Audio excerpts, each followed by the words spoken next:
Polling day, it turns out, is also a full moon, the time when all kinds of ghouls appear and vampires like to go out for a bite. And for the people who call themselves the Gothics, that's a cause for celebration. Gothic, in case you didn't know, is the capital's latest youth cult.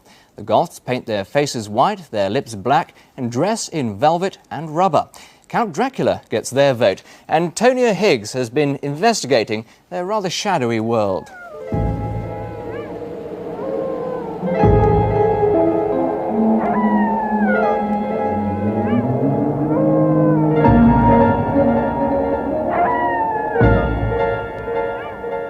Strange mutations from the tomb of punk rock. The Gothics are coming out of the undergrowth. Transylvania has been transported. Dracula was very elegant, very aquiline.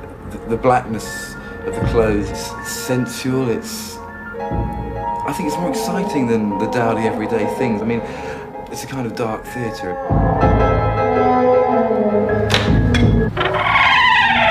Welcome to the House of Shadows.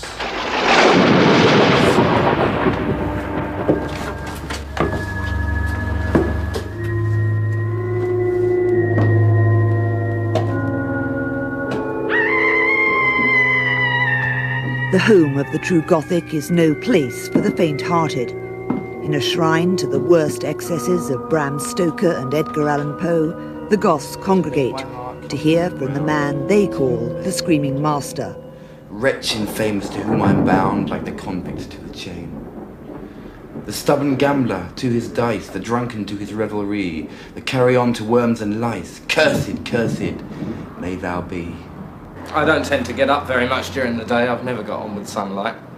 I think I was destined to turn out like this. Do you describe yourself as a Gothic? No, I describe myself as a vampire. What exactly does that mean? Well, a vampire. Here you see a vampire. This is a vampire. The punk people of the sort of late 70s have been looking for something with a bit more style, a little bit more finesse, something with less of an aggressive edge, more of a creative edge, I think. Gothics work hard at their style.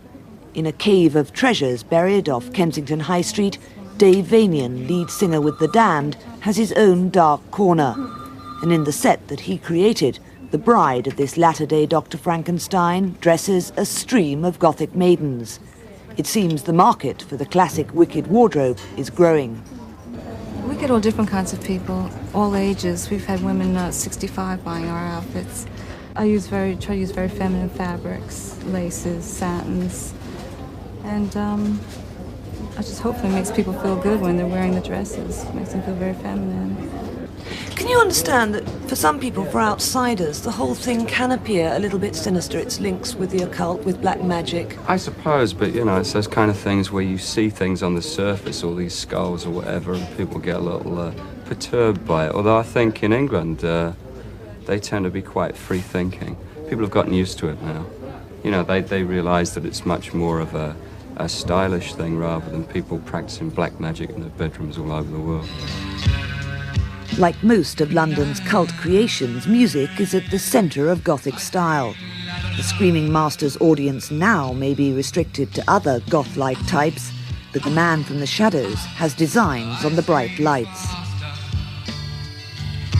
It's got something different about it than ordinary music, and it's more meaningful. Our makeup's our own trademark, and our hair is our own look.